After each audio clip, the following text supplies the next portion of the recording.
You're listening to Podfabula Productions, a mashup of fiction, non-fiction, ideas, and commentary, created and narrated by your author-host, Victor Acquista. Today's episode, Sentient, a sci-fi book excerpt. Hey everyone, welcome back and thanks for listening. One of the benefits of creating this podcast series is the opportunity to profile some of my own writing. But what I am hoping to do is profile many different authors by reading a sample of their work, such as a short story or book excerpt. This gives you, the listener, a chance to get exposed to new authors. If you like what you hear, you might want to explore that particular author in more detail. What better way to showcase an author than to read a sample of their work? With that in mind, I'm showcasing my own book, Sentient. Sentient is an epic tale of humanity's defeat and resurgence, spanning 168,000 years of struggle and weaving together three intersecting storylines. This is a story about two highly advanced telepathic species. One is organized to share thoughts collectively as a way to contribute individual gifts and abilities into the collective consciousness of the entire race. That species lives in peace and harmony. The other is a clan-based society, highly competitive, that uses telepathy to gain advantage. Rise to be the strongest member of your clan and fight for your clan to be the strongest among competing clans and for your entire planet to be the supreme sentient race in the galaxy. When these two species meet, it's a clash between individual versus collective ideologies. The result is virtual genocide of the peaceful race. However, they do manage to establish a hidden colony. Over 168,000 years, that colony has managed to remain hidden because they genetically engineered a block to the emergence of telepathy. That decision, however, led to unanticipated consequences. Meanwhile, Trox, the alien species that has effectively conquered the galaxy, has degraded as a result of infighting. When you've conquered all the other sentient species and your entire existence is predicated upon being the best, you become your own worst enemy. However, the discovery of the lost colony breathes new life into this warrior species in decline. When the two races meet again, who will prevail? You'll have to read the book to find out. But here's the opening chapter.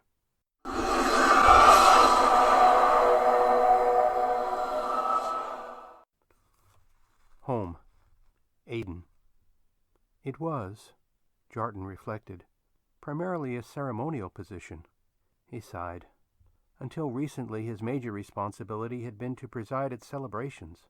Nothing in their history, nothing from their past could have prepared them for this onslaught. As a people, their only knowledge of intentional killing came from the primitives on worlds like Selor 6 and Tandridge. On those worlds, they used all manner of weapons to fight among themselves. No, he reasoned.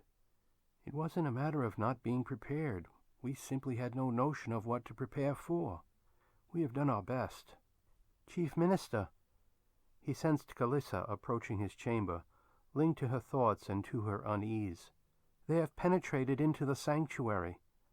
Jarton stood, gazing at the well-manicured gardens, the scholars' enclave in the distance, the radial meditation paths joining at the central cascading fountain of the three moons, the soft red of midday gently colored Astar's shrine. Yes, Calissa, I see their progress. Come, join me. The Chimera, so inauspicious yet so sweetly fragrant, gifted their delicate blossoms to the gentle breeze. He watched as they danced and spiraled downward, carpeting the shrine archway with their petals and white fragrance. In this final moment of tranquility, he sighed and whispered aloud, "At least they will survive." Death or slavery?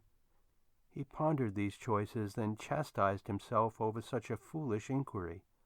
All that really mattered was to shield knowledge of the colony. With disciplined effort, he forced himself to bury the memories of their hasty planning into the deepest recess of his mind. Defeat by the mind warriors of Trox was a certainty, yet defeat could not describe such annihilation. If Aden is to survive, it can only be on New Aden. These thoughts became shadows, dispelled by light, and Jarten awoke from his trance, still and resolute.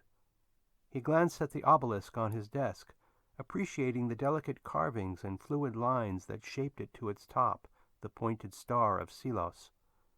Emissaries had gifted it to the last chief minister, who had left it among the sparse furnishings in the minister's chambers. Calissa entered. A strange look of fear and sadness colored her features. As Aden crumbled, the look had become all too familiar. They both knew what to expect. Jarten tried to comfort her. "Soon Astar shall greet us." The image erupted in his mind a moment before the Troxan entered. The warrior stood before him, shorter than most Addenites and physically broader with a prominent forehead, but those were hardly the most striking features. Jarten sensed his mind. Its order and discipline was nothing less than astounding.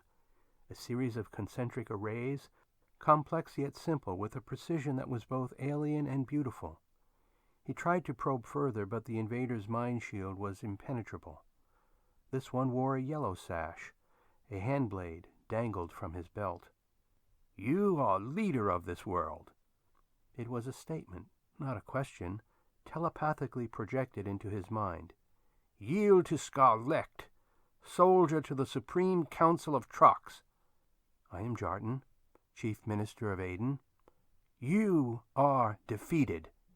Scar-Lekt glanced at Calissa, and Jarten staggered backward, buffeted by the burst of the alien's mental force. He tried to link with Calissa, but raw fear blocked her mind. Helpless, Jarten watched as blood began to stream from her nose. As she collapsed, he whispered, "Astar welcomes you," and prepared his shield. He would use his most distant memories. They were deepest in his mind, from his before time, during his jerath. It was purely defensive. But this assault upon the chief minister's mind was different. Not a wave of mental force, so much as a sharp piercing. It was as though pieces of his mind were being searched one by one. He stood frozen, powerless to stop this total violation. He focused on his mother, remembering how patient and forgiving she had been. "Erath will come, my son." How often she had to remind him. He smiled, recalling her gentle reassurance, and allowed a tendril of thought to touch the warrior's mind. Through it he felt another world, another civilization, whose only intent at this moment was his subjugation. Dimly, he became aware of slices of his own mind falling away. The Troxan's eyes bulged slightly with concentration. "This one is strong." When Erath finally came, it was his mother's mind that he first linked to. The first bonding was always the strongest. Jarten recalled the pure joy and wonder of his awakening, as when light first enters darkness.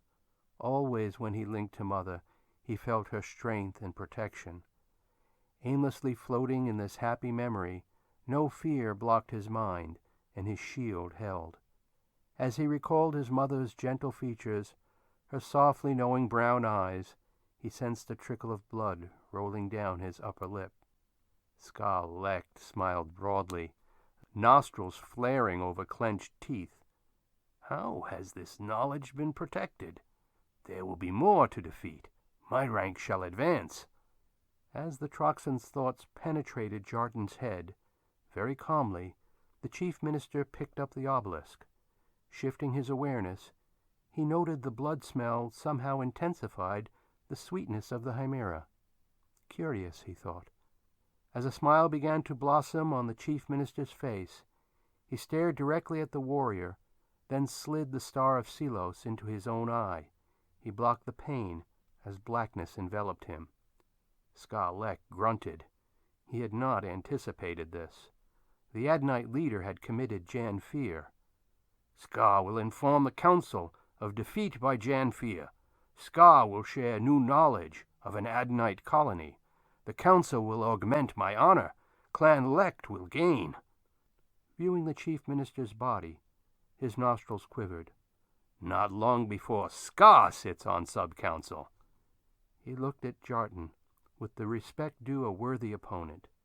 Then, almost as an afterthought, he decided to complete the jan-fir ceremony. Unsheathing his jan, he pressed the blade across his wide forehead and spoke the closing. I honor you as one who fought well. Only the superior prevail.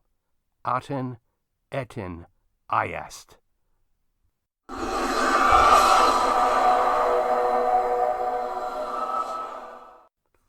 Some quick author notes, since you listeners don't have the helpful glossary at the back of the book. Words of Trox that are in this excerpt.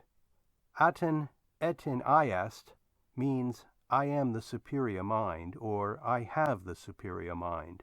Jan is a blade usually attached to a caresh and used exclusively during a mind duel. A caresh, by the way, is a colored sash unique to each of the 7 clans of Trox and worn as a means of identification. Jan-fir is a ceremonial suicide committed by the defeated following a mind duel. To commit jan-fir is a sign of honor by the defeated. Words of ADDEN in this excerpt. Erath, awakening of telepathic consciousness that allows sharing and communicating telepathically with the collective consciousness. Typically, this occurs during puberty. Jerath, the time before awakening of shared consciousness, or an individual whose telepathic ability has not yet emerged. Chimera, a small flower known for its fragrant white blossoms. Astar, consciousness expressed as male energy. It does kind of pump me up to read you that opening. It's my debut novel, and it's like the bond of attachment you feel towards your firstborn child. For anyone whose interest has been piqued, the novel has 30 reviews on Amazon with an average rating of 4.9 over 5. The San Francisco Book Review gave Sentient its highest rating of 5 stars, commenting, "Simply out of this world. Sentient by Dr. Victor Acquista is a marvelous work of science fiction at the highest level. Sentient was a delight from the first sentence, gripping you all the way to the surprise ending." I'll share a handful of other reviewers' comments as a means of shameless self-promotion. Fantastic! Can't say enough good things about this book. Dr. Acquista delivers a captivating story with such vivid description, a mind-expanding exercise I wouldn't hesitate to recommend to any avid reader. Intricate alien worlds, advanced tech, and a medical mystery. It's all here. The smooth, smart writing carries the reader through some engaging and complex ideas about human consciousness. Plus, there is a kick-ass ending. Dr. Acquista takes the reader on an exciting and imaginative journey. His skillful and creative writing makes for a very enjoyable read. Hard to put down once you get started. Highly recommended to anyone. It is incredibly written with some of the most interesting and compelling characters I've read in a long time, and it's obvious the author is mad brilliant. A good story with an original plot, great world building, with some really unique ideas and a surreal, philosophical approach to the story and interesting characters. Sentient is a superb debut, a rollicking sci-fi saga that combines action and philosophy, visionary ideas, and prescient social critique. This is a work to be savored. Enough said. While I hope you decide to read the book, I hope you also enjoyed today's episode. This format is similar to how I want to introduce you to the writing of some talented fellow authors. I'll be mixing it up across several genres. Until next time.